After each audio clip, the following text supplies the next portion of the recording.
마태복음 24장은 종말장입니다, 여러분. 종말장인데 아주 너무너무 중요합니다. 마태복음 24장 전체에 종말까지 하는 우리 주님께서 스킵을 이렇게 해놨어요, 스킵을.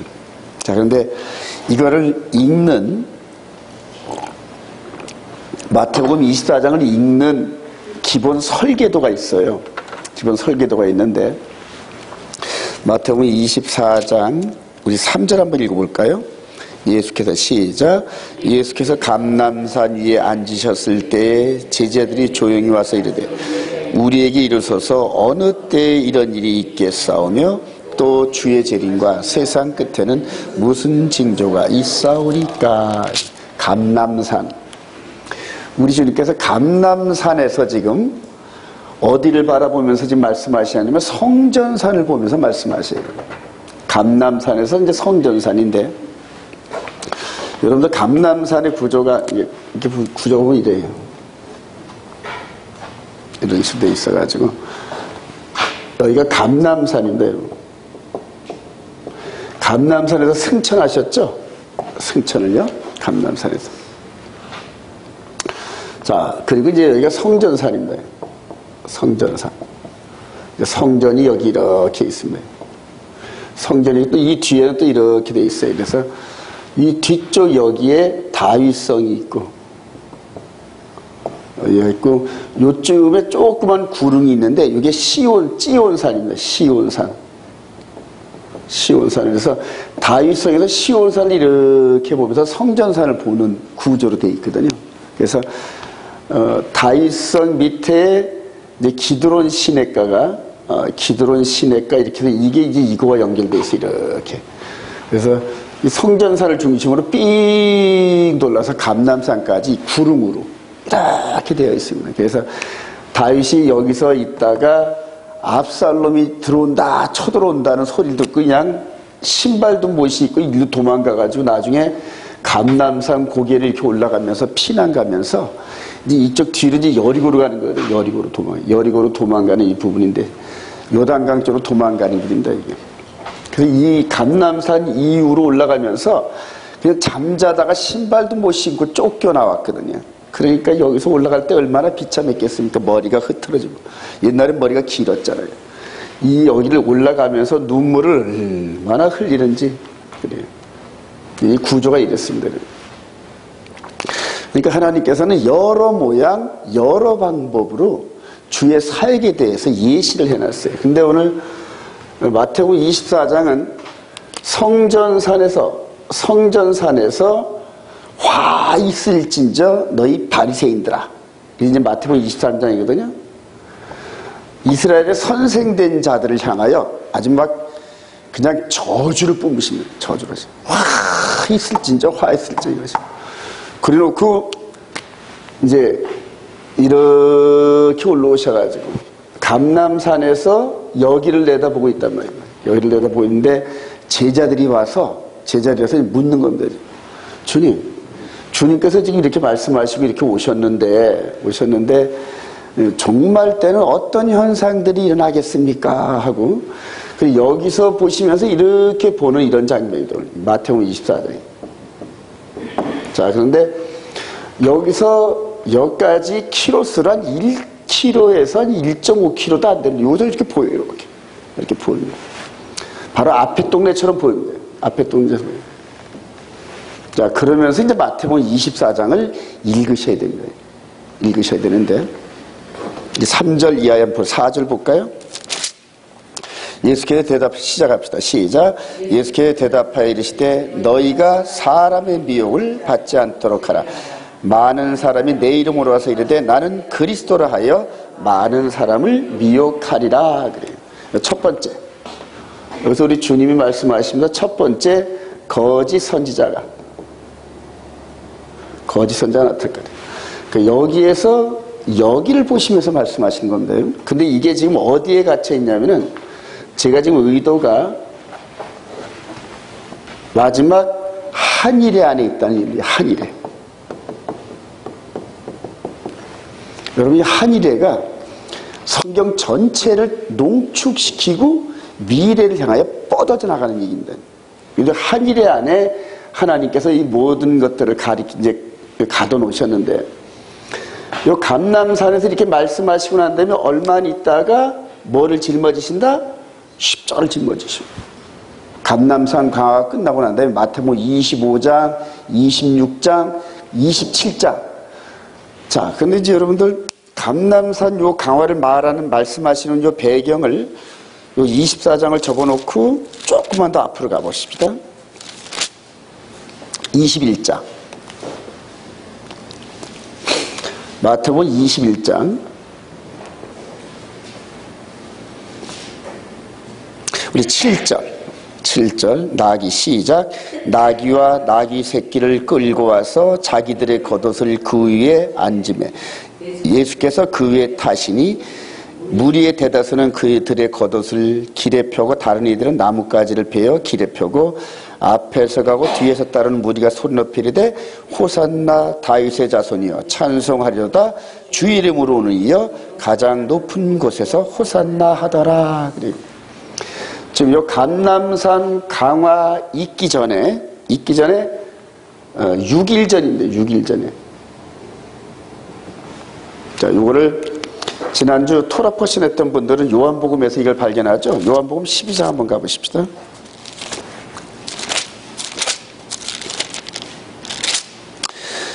요한복음 12장 1절 6월절 시작. 6월절 엿새 전에 예수께서 베다니에 이르시니 이곳은 그리고 3절에 마리아는 지극히 비싼 향유 곧 순전한 나드 한 거를 가져다가 예수의 발에 붓고, 이거를 토라포신 하신 분들은 대제사장이 머리에 관유를 붓는 거죠. 관유를 붓고, 그 다음에 12장 12절 그 이튿날에는 명절에 온 큰 무리가 예수께서 예루살렘으로 오신다는 것을 두고 종려나무 가지를 가지고 맞으러 나가되 14절 예수는 한 어린 나귀를 보고 타시니, 이게 예루살렘을 입성하는 장면이죠. 그러니까 이 감람산 강화는 5일 전, 즉 나귀를 타고 입성하시고 나서 성전 산에 가서 성전 안에 들어가서 성전을 정결을 해버립니다. 다 내쫓아버리잖아요. 그죠? 자, 그리고 나서 화 있을진저 이런 식으로 말씀하시면서 감람산에 오셔가지고 이 말씀을 하신단 말이에요. 그러니까 잡히시기 전날 밤쯤 됩니다. 여러분. 자, 이때에 여기를 보시면서 지금 마태복음 24장을 말씀하고 계시는 거예요. 배경이 제일 먼저 경계한 게 거짓 선자들이 많이 나타나리라. 속지 말아라. 자, 그런데 지금 여기서 거짓 선자 이렇게 말씀하시는 이 부분이 감람산에서 성전산을 바라보시면서 바로 여기서 앞에 바로 되어질 일들에 대해서 지금 얘기하고 있는 거예요. 앞에서. 그리고 예수님께서는 이스라엘의 왕인 걸 여러분 인지하시기 바랍니다. 이스라엘 사람 외에는, 이스라엘의 잃어버린 양 외에는 보내심을 받은 분이 아니에요. 마태복음 15장에 나옵니다. 그래서 이스라엘의 왕이시지 이방인의 왕이 아니란 말입니다. 자, 그러면은 이방인들은 이제 어떻게 될 거냐? 조금 이따 설명을 드릴게요. 자, 여기에서 이스라엘 백성들, 즉 예루살렘 요기 안에 있는 이 백성들을 향하여 지금 강화를 하고 있는데, 제일 먼저 종말 때가 되면은, 종말 때가 되면은 이쪽으로 이제 옮겨야겠네요. 십자를 짊어지면서 바로 성전산 여기다 이렇게 말씀하십니다. 종말 때가 되면은 종말의 사인이 제일 먼저 거짓 선자, 즉 가짜 적그리스도가 등장한대요. 그 지금은 적그리스도가 등장하기 전인데 적그리스도와 비슷한 영향력을 받은 거짓 선자들이 막 우죽순처럼 일어나요. 그게 850대 1의 비율이에요.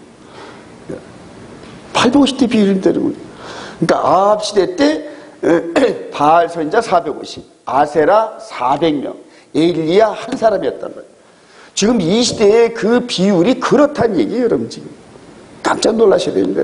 그래서 목회를 한다는 분들, 선생된 자분들, 이런 분들 정말 조심해야 돼요. 성경의 기본적인 흐름을 깨닫지 못하고 그냥 남들이 이렇게 했다는 거 받아가지고 자기가 무슨 말인지 모르는데도 가리키는 이런 부분들은 소경이 소경을 인데 둘 다 버린다. 자, 이렇게 해서 주님이 지금 여기서 이렇게 말씀하시면서 요 종말 때가 되면은 거짓 선자가 나타나는데 이게 보면 첫 번째 인을 뗄 때 10만이 나타나면서 자, 두 번째를 한번 볼까요? 다시 마태복음 24장으로 갑니다. 자, 6절에 24장 6절에 시작. 난리와 난리의 소문을 듣겠으나 너희는 삼가 두려워하지 말라. 이런 일이 있어야 돼. 아직 끝은 아니라 민족이 민족을 나라가 나라를 대적하여 일어나겠고 곳곳에 기근과 지진이 있으리니. 그래.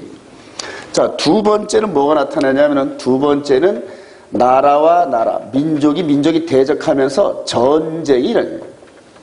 자, 두 번째 일을 뜰 때 무슨 말이 나타난다? 붉은 말. 그래. 붉은 말은 전쟁이죠. 저번에 우리 한번 했죠. 자, 세 번째 뭐냐면 지진과 기근이. 이게 뭐냐면 검정색 말이죠. 검은 말. 세 번째이네요. 자, 네 번째는 죽음이 따라온단 말이에요. 너희들을 죽음 가운데 내주리라. 그래요. 우리 9절 그때 시작. 그때 사람들이 너희를 환난에 넘겨주겠으며 너희를 죽이리니 너희가 내 이름 때문에 모든 민족에게 미움을 받으리라. 자, 이렇게 네 가지로 거짓 선지자, 그 다음에 나라와 나라, 민족이 민족을. 지금 보세요. 나라와 민족이 전쟁하러 난리도 아닙니다. 오늘 아침에도 지금 그 미국에서 어빈 백스터 목사님이 이제 시리아에 대해서 지금 브리핑을 하시더라고요. 시리아가 지금 막 그 국내에서 반군들이 막 대항을 하니까 아사드 정권이 독가스를 뿜어가지고 막 이러죠. 자, 그러니까 미국의 트럼프가 미사일 날리겠다. 그래서 지금 항공모함을 지금 국토로 보내고 있어요. 지금 이 한반도 중심에도 지금 일촉즉발의 전쟁 소문이 막 퍼지고 난립니다. 자, 그리고 이제 조금 있으면 지진과 기근이 기다립니다. 앞으로 기다립니다. 지진과 기근. 지금 막 많이 있죠, 지금요. 지진과 기근이. 자, 그리고 이제 죽음이 따라오는데 죽음이 이스라엘을 중심으로 예루살렘과 온 유대와 사마리아와 땅끝 이런 식으로 죽음이 쫙 퍼져나갑니다. 이런 이주적인 죽음들. 자, 그런데 이제 여기에서 후 3년반 42달이 언제 시작되냐 하면은 우리 15절. 그러므로 시작. 그러므로 너희가 선지자 다니엘이 말한 바 멸망에 가증한 것이 거룩한 곳에 선 것을 보거든 있는지는 깨달을진저. 자, 여기서 지금 말씀하고 계시는데요. 여기서 지금 여기를 바라보시면서 말씀하시면서 멸망에 가증한 것이 그래요. 즉, 요 감람산에서 이렇게 보시면서 십자가를 짊어지기 바로 전쯤에 여기를 바라보면서 멸망에 가증한 것이 거룩한 곳, 즉 성전산을 얘기하는 겁니다. 성전산에 멸망에 가증한 것이 뭔지는 몰라. 근데 이때는 아직 성전이 무너지기 전이란 말입니다, 여러분. 자, 근데 거룩한 곳에 선 것을 보거든 읽는 자는 깨달을진저. 이런 식으로. 자, 그때 이제 16절, 그때 유대인 자는 산으로 도망할지어다.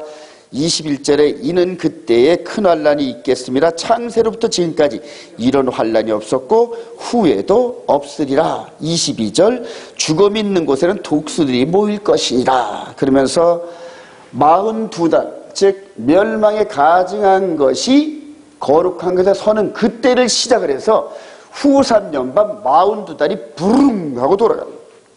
근데 이제 그것이 요한 사도를 통하여 계시록 13장, 14장 스토리가 시작돼요. 그게. 여기까지 대충 이해가 되시죠?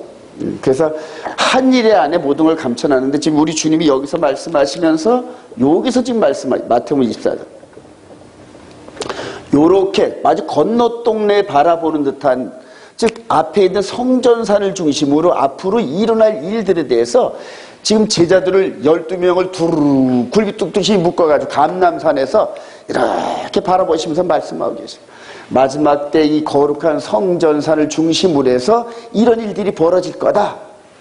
자, 그런데 여기에서 즉 감람산에서 성전산 사이에는 큰 구렁이 있어요.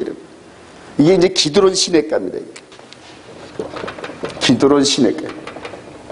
기드론 골짜기란 말이죠. 그래서 여기서 여기를 가려면 이렇게 내려와가지고 또 한참 올라가야 됩니다. 이제 이게 지형적인 이런 모습을 통해 힌트입니다.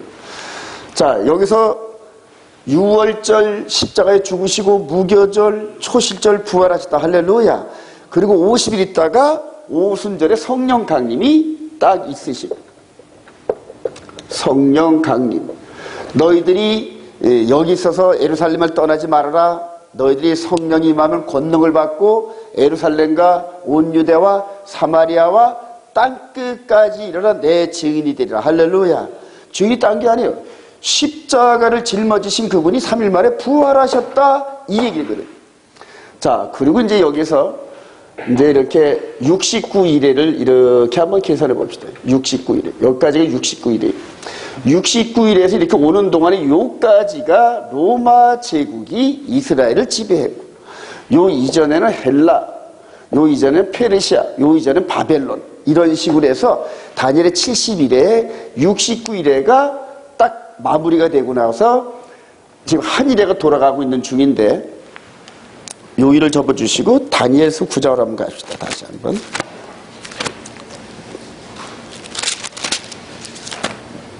다니엘서 9장 24절. 내 백성과 시작. 내 백성과 내 거룩한 성을 위하여 71회를 기한으로 정하였나니 허물이 그치며 죄가 끝나며 죄악이 용서되며 영원한 의가 드러나며 환상과 예언이 응하며, 그까지 환상과 예언이 응하며. 십자가 사건을 중심으로 아담 이후로 모든 비전과 예언이 십자가에 집중되어 있습니다, 여러분. 지금. 그래서 마태복음 전체를 보면은 예언이 응하게 하시고, 응하게 하시고, 응하게 하시고 계속 나옵니다, 예언이. 자, 근데 이 십자가의 죽으심과 부활에 대한 이걸로 포커스가 맞췄는데, 이거는 미스터리였거든요. 이게 무슨 말이야? 그런데 제자들과 함께 이 말씀을 마치시고 나서 잡히시고 이리저리 끌려다니시다가 십자가에 죽으시고 3일 만에 부활하시면서 성령님이 임하니까 제자들이 이 모든 말씀에 대한 이런 것들이 이해하기 시작한다는 거예요. 그러니까 우리 주님의 구속사는 영적인 스토리거든요. 그 영적인 스토리는 성령님이 아니면 불가능합니다, 이해하기가. 그래서 성령님이 딱 임하니까 방언이 터지고 즉각적으로 뭔 현상이 벌어졌냐면 성경을 이해하는 사건이 벌어져요. 사도행전 2장으로 가십시다.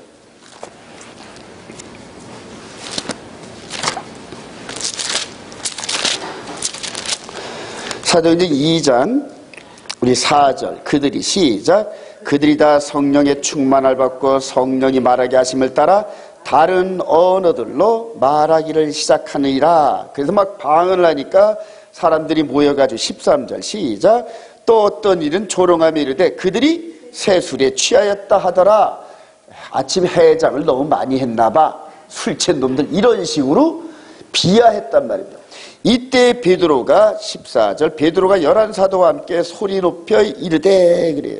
그러면서 16절 시작. 이는 곧 선자 요엘을 통하여 말씀하신 거니 일렀을 때 하나님이 말씀하시기를 말세에 내가 내 영을 모든 육체에 부어주리.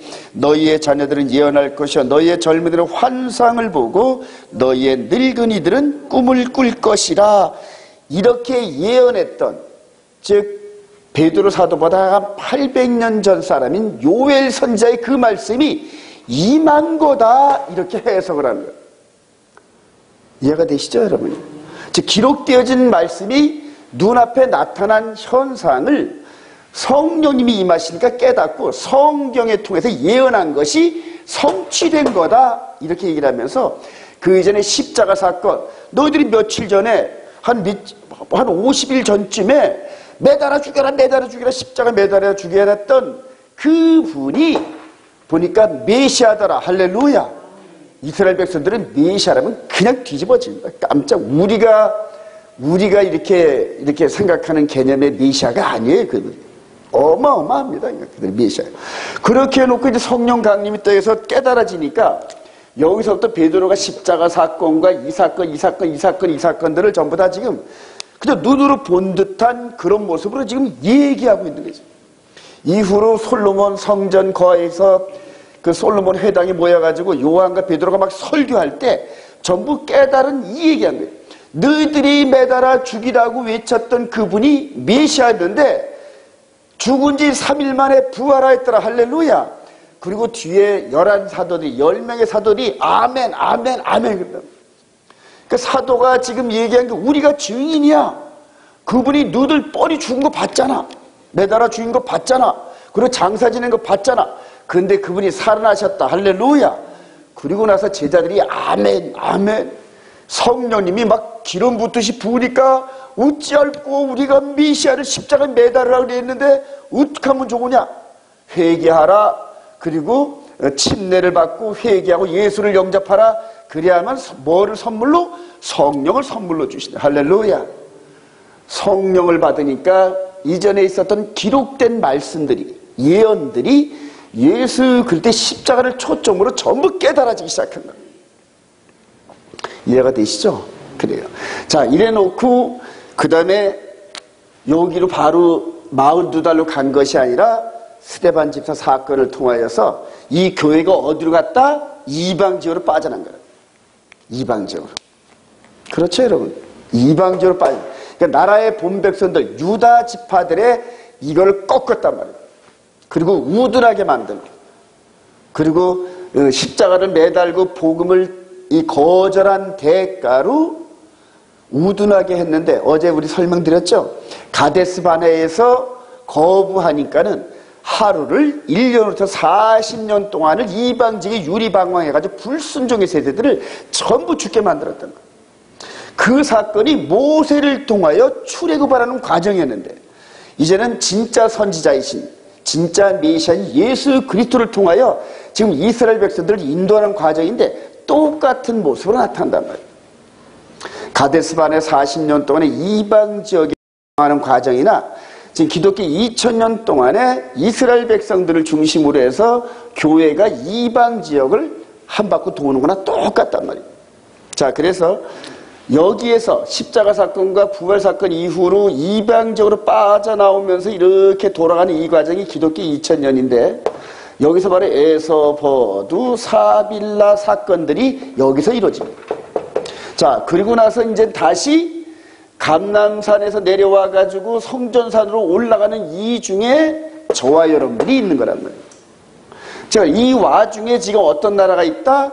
영국, 그 다음에 지금 곰의 나라 러시아, 그 다음에 이제 표범의 나라가 어떤 나라인지 모르겠지만 제가 생각할 땐 미국 같은 느낌이 드는데, 자, 그리고 마지막 용의 나라가 전 세계를 하나로 묶는 단일 정부란 말이에요. 그런 것들이 지금 이 역사적인 배경이란 말이에요. 여기까지 올 때는 어느 나라가 배경이었다? 로마가 배경이었단 말이에요.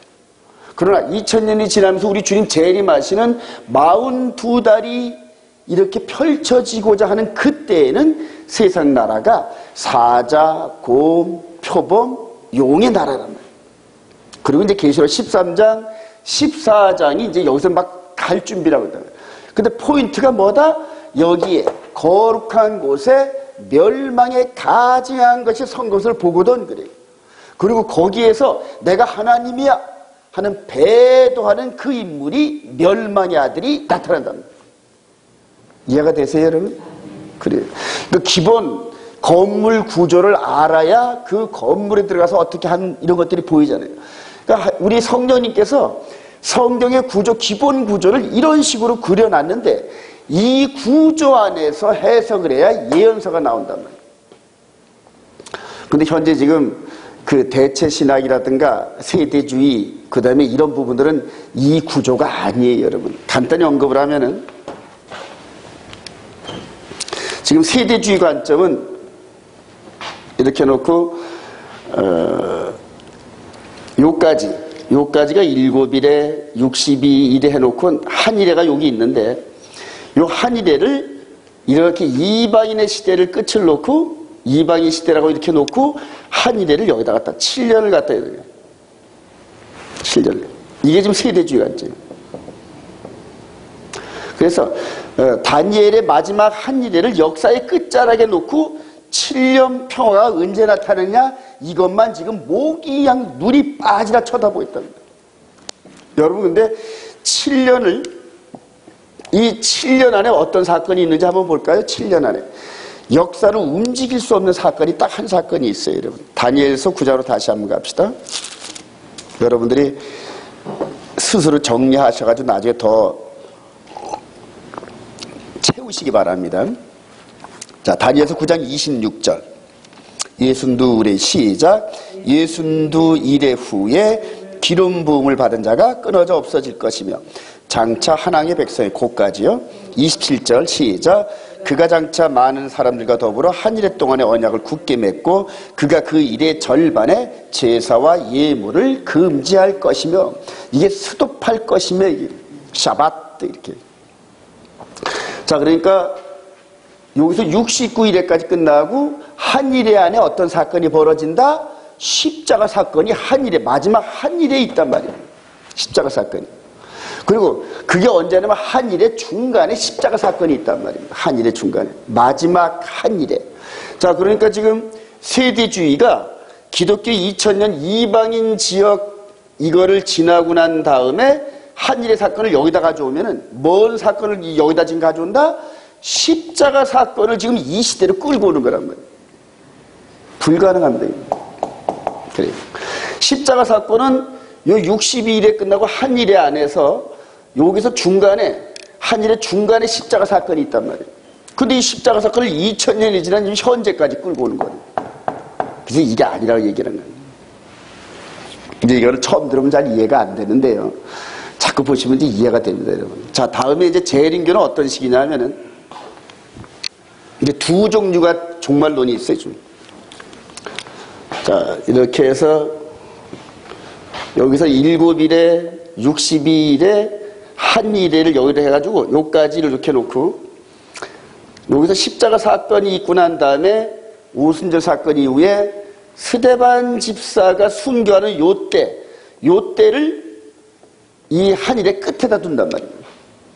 한 일의 끝에다 둬가지고 요 마지막 한 일에 이스라엘 백성들을 위한 한 일에 그리고 이스라엘 백성들을 통하여 역사의 끝으로 이렇게 설명했던 이 부분을 이스라엘 백성들이 이제 더 이상 구속사의 무대에서는 존재할 이유가 없다. 이제는 소멸됐다는 거예요. 이스라엘 백성들은.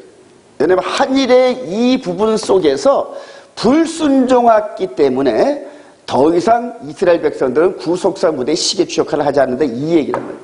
자, 그리고 이방인 쪽으로 이방인 시대로 쭉쭉 오고 있는 거예요. 그러니까 재림교 이 부분은 엔드라인이 없어요. 엔드라인을 잡을 방법이 없어요. 그래서 이 사람들은 로마 이거를 기점으로 해가지고 1260년을 538년 주후 538년 맨 마지막 반달족을 멸망시키는 요거를 기점으로 해서 1260년을 대입을 해요. 그래서 1798년에 이미 이 1260년 이거는 맞춰졌다. 뭐 이런 식으로 막 저걸 합니다. 1261을 1일을 계산을 해가지고 1260년에 1798년에 나폴레옹 장군 밑에 있는 버티어 장군이 피우스 6세를 로마에서 끌어다가 파리의 에펠탑 감옥에다 가둬놔가지고 옥사를 시켰다. 이런 식으로 해서 로마 카톨릭이 이렇게 해서 끝났다. 이런 식으로 또 해석을 하고. 또 여기 요때부터 주전 454년 성전을 중건하라는 요때를 또 기점으로 해가지고 또 2300년을 또 역사를 해가지고 1844년 10월 24일이 대속제일이다. 이런 식으로 해서 또 여기를 또 이렇게 마무리하고 그래요. 그래서 1844년 10월 24일 대속제일 때 윌리엄 밀러라는 사람이 당시에 초교파 재림운동을 벌이면서 이날 주님이 오신다. 즉 150년 전에 이장님이라는 사람이 또 있었어요. 미국에. 그래가지고 부도가 나니까는 실망해가지고 돌아오다가 보리밭에서 누가 환상을 봤는데 하늘에서 보니까는 우리 주님이 지성소로 들어가는 그런 환상을 봤다. 이런 식으로 해가지고 이때로부터 우리 주님 오실 때까지 조사 심판한다. 이런 기간을 둬가지고 아주 이상한 교리를 만들어요. 그래서 계시록 해석이 안 됩니다. 재림교는. 세대주의는 7년 환란, 7년 마지막 한 일회를 끝자락에 갖다 놔가지고 성경의 구조가 안 맞아요. 여러분. 그래서 제가 이걸 가지고 아주 엄청 고생을 많이 했어요. 이 두 시스템을 가지고 성경과 퍼즐을 맞추는데 맞지를 않아요. 자, 그런데 오늘 이렇게 42달을 놓고 우리 주님이 마태복음 24장 스토리를 바로 앞에 똥내처럼 다시 한번 여러분 집에 가서 마태복음 24장을 계속 읽어보세요. 앞에서 바로 벌어질 것 같은 그런 식으로 말씀을 하시는데 실제로 우리들은 땅을 통해서 이렇게 가야 되기 때문에 이 구릉 지역을 지나가는 게 2000년의 세월이 흘러갔어요. 그리고 이제 2000년이 끝나는 마지막 자락으로 들어가면서 지금 거짓 선자가 조금 있으면 나타납니다. 지금 나타날 거의 때가 됐어요. 왜냐하면 이 뒤에 있는 민족과 민족, 나라가 나라, 전쟁, 기근, 죽음 이런 부분이 따라오면서 동시로 입체적으로 다가오거든요. 그리고 지금 멸망에 가증한 것을 성전산에 세우려고 하는데 이게 온 세계 사람들을 속이는 거예요. 여기 이제 제3성전 세우는 게 여기다 동물 제사를 드리려고 하는 이 부분인데 생명의 성령의 법을 깨닫고 가는 사람들은 이 성전산에 세우는 이 제3성전에서 드려지는 이 짐승 제사가 꺼려지는 걸로 확 느껴집니다. 그래서 읽는 자는 깨달을진데 하나님의 계명과 예수 믿는 증거를 가지면서 이 마음이 정결하고 여기서 바로 이 끝자락에서 오시는 예수 재림하시는 그분을 신랑으로 생각하면서 영혼의 몸을 흠도 티도 주름 잡힌 것이 없는 거룩한 말씀으로 다듬어지는 백성들한테는 이게 보이기 시작합니다. 다른 사람들한테 뭘 가려버린다? 눈을 다 가려버려요. 그러니까 아브라함이 눈을 가리니까 옆에 양이 있는 것도 모르고 골똘하게 생각하면서 내 아들 어쩌나 그 생각만 갖고 올라가니까 옆에 수풀에 걸려있는 양을 못 보는 그러한 눈가림이란 말이에요. 이스라엘 백성들을 눈을 가려놓으니까 이분이 메시아인 줄도 모르고 그런 식으로 십자가를 못 받고 현재까지 메시아가 안 왔다는 생각 속에서 열심을 다하여 지금 70년에 무너졌던 그 이전의 그 종교적인 열심 여기에다 지금 세상을 지배하는 권세까지 움켜졌단 말이에요. 세상을 돈과 정보, 군사, 경제 모든 부분들이 지금 이스라엘 유대인들 손에 다 들어가 있어요. 그래요. 종교 시스템까지 다 들어가 있습니다. 지금 교황을 좌지우지하는 그 부분들이 밑에 있는 엘리트 세력들인데 전부 다 유대인 출신입니다. 전부 돈을 가지고 움직인단 말이에요. 그때 그 돈이 어디서 나오느냐?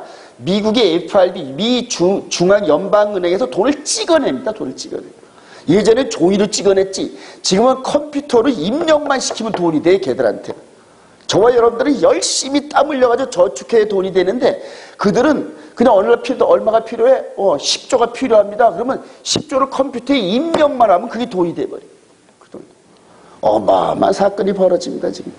그 돈의 힘을 가지고 유대인들이 모든 정보력과 이런 것들을 다 장악하면서 전 세계를 다 움켜쥐고 있고 그리고 성전산에다가 이 성전을 제3성전을 건립하고 나면은 온통 온 세상은 까만 옷 입은 유대인들 세상이 돼버려요. 3년 반 동안.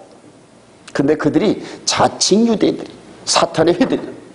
그래요. 그리고 그 안에서 렘넌트들이 그냥 이렇게 성령의 법을 깨달으면서 소수의 사람들이 예수와를 영접하면서 집에서 쫓겨나고 사회에서 쫓겨나고 지금 그렇습니다. 그래서 예수와의 이름으로 말미암아 지금 그 고난을 받는 백성들이 여기서 나타나기 시작했더라. 이전까지는 없었어요, 여러분. 유대인들이 예수 믿는 게 없었단 말이에요. 이런 성경 구조를 가지고 여러분들 스스로가 말씀을 깊이 들여다보세요. 그래서 내가 확인해야지 목사가 앞에서 아무리 그렇다 하더라도 마음에 안 오는 거예요. 다시 한번 여러분들이 베레아 사람처럼 돼가지고 집에 가셔서 이 말씀들 깊이 곰곰이 생각하면서 꼼꼼하게 성경 구조를 적어보면서 한번 여러분들이 훑어보세요. 그러면은 제가 보고 있는 이런 그림들이 여러분들 눈에게도 동일한 성령의 감동으로 인도해 줄 줄로 확신합니다.